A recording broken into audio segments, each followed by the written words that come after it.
দুর্গাপূজা মানেই আমাদের বাঙালিদের মনে এক আলাদাই অনুভূতি। আর এই দুর্গাপূজার আগে কাশবন থেকে বেরিয়ে আসা জ্যান্ত দুর্গা আর তার সাথে কুমোরটুলির অলিতে গলিতে কাপেল শুট, এটা তো এখন ট্রেন্ডিং টপিক। আর সেই ট্রেন্ডেই গা ভাসাতে আমরাও করে ফেলাম একটা কাপেল ভিডিও শুট। তো সেটারই আজকে পুরো ব্লগটা তোমাদের সাথে শেয়ার করব। তাই আর না করে দেরি, চলো ভিডিওটা শুরু করি। Hello guys, welcome to my new blog. তো গাইস, আমি পড়ে নিচ্ছি পাঞ্জাবি, আর তোমরা টাইটেল থাম্বনেল দেখে বুঝেই গেছো আজকের ব্লগটা কি হতে চলেছে। হ্যাঁ গাইস, আমি আর মিষ্টি মিলে একটা শ্যুট করছি, যেটা হচ্ছে আগমনী শ্যুট। সামনেই দুর্গাপুজো, তো সেটা উপলক্ষে একটা নতুন শ্যুট আসছে, মানে নতুন ভিডিও।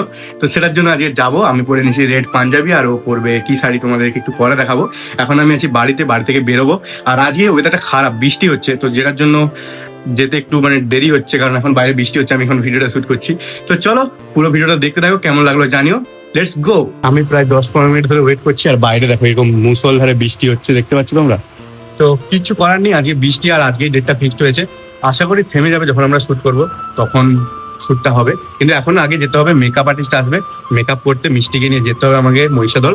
তো যাই, চলো। এরপর আমি বেরিয়ে যাই বাড়ি থেকে। আর বাইরে যেহেতু বৃষ্টি হয়েছিল, তাই ওয়েদারটা কিন্তু দারুণ ছিল, বেশ ঠান্ডা ঠান্ডাই লাগছিল। তো কিছুক্ষণ গাড়ি চালানোর পর আমি চলে আসি মহিষাদলে। আর আমার কিন্তু খুব খিদে পাচ্ছিল, কারণ বাড়ি থেকে আমি কিছুই খেয়ে আসিনি। তাই ঢুকে পড়ি আমাদের মহিষাদলের ঘুগনিগুলির একটা দোকান। আর ঘুগনি মুড়ি চপ সাটিয়ে আমার পুরো টিফিনটা কমপ্লিট করে ফেললাম। আর ততক্ষণে কিন্তু চলে এসেছে মিষ্টি। তো গাইস, আমি খেয়ে বেরিয়ে গেছি, আর এই যে চলে এসেছে ম্যাডাম, আমাদের মডেল।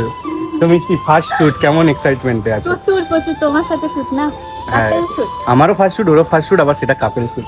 আর মিষ্টি এর আগে মেকআপ একবার করেছিল, কিন্তু আজকে আবার যাবে মেকআপ আর্টিস্টের কাছে। কেমন সাজায়, ভালো সাজাবে আশা করি দিদি। তো চলো সবকিছু তোমাদের দেখাবো।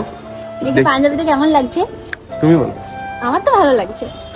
ইয়েস, জানি না আমাকে কেমন, তোমরা কমেন্ট করে জানিও। গাইস, এখন চলে এসেছি সেই দিদির বাড়িতে, যেখানে মেকআপ চলছে। আর এই যে মিষ্টিকে দিদিভাই সাজাচ্ছে। দিদিভাই একটু হাই করে দাও। তো এই দিদিভাই হচ্ছে সাজাচ্ছে আজকে মেকআপ আর্টিস্ট। আর মিষ্টিকে এখন অর্ধেক সাজে দেখে নাও, আবার পরে দেখাবো পুরোটা সাজাসাজি হলে। কেমন লাগছে? তোমার এক্সপিরিয়েন্স কেমন লাগে? তোমার কেমন লাগছে? তো পুরো সাজটা হোক, মানে আরেকটু হোক, তখন তোমাদের দেখাবো। আর এই দেখো কত কিছু সাজের জিনিসপত্র।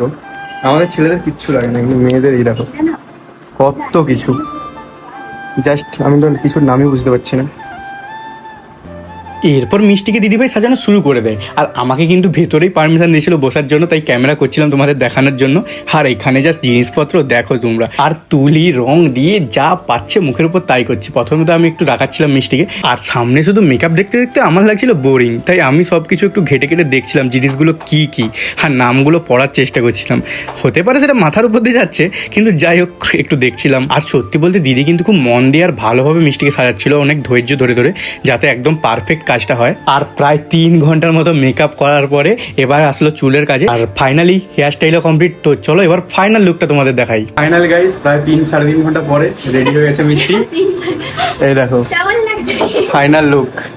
আর মেনলি আমাদের প্রচুর দেরি হয়ে গেছে, কারণ আজকে মেঘলা ওয়েদার, তো লো লাইট হচ্ছে, তার জন্য অনেকবার ফোন করছে ক্যামেরাম্যান, যাবো।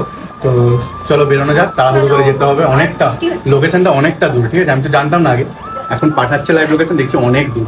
আর এদিকে টাইমও লেগে গেছে মেকআপ করতে। তো চলো চটপট সেখানে গিয়ে দেখাচ্ছি। আর সত্যি বলতে মেকআপ করতে এতটাই দেরি হয়ে গেছে, আমাদের লোকেশনে পৌঁছতে অনেক দেরি হয়ে যাচ্ছিল। তাই স্পিডে গাড়ি চালাচ্ছিলাম, আর মিষ্টির চুল কিন্তু একদম ঘেটে যাচ্ছিল। আর সত্যি বলতে রাস্তার লোকরা কিন্তু শুধু ঘুরে ঘুরে দেখাচ্ছিল। যাই হোক, আমরা চলে এসেছি লোকেশনের সামনে। আর মিষ্টি যেহেতু চুল ঘেটে গেছিলো, মেকআপের দিদিভাই চুলটা ঠিক করে দিচ্ছিল। তো চলো চটপট শ্যুটে নামা যাক।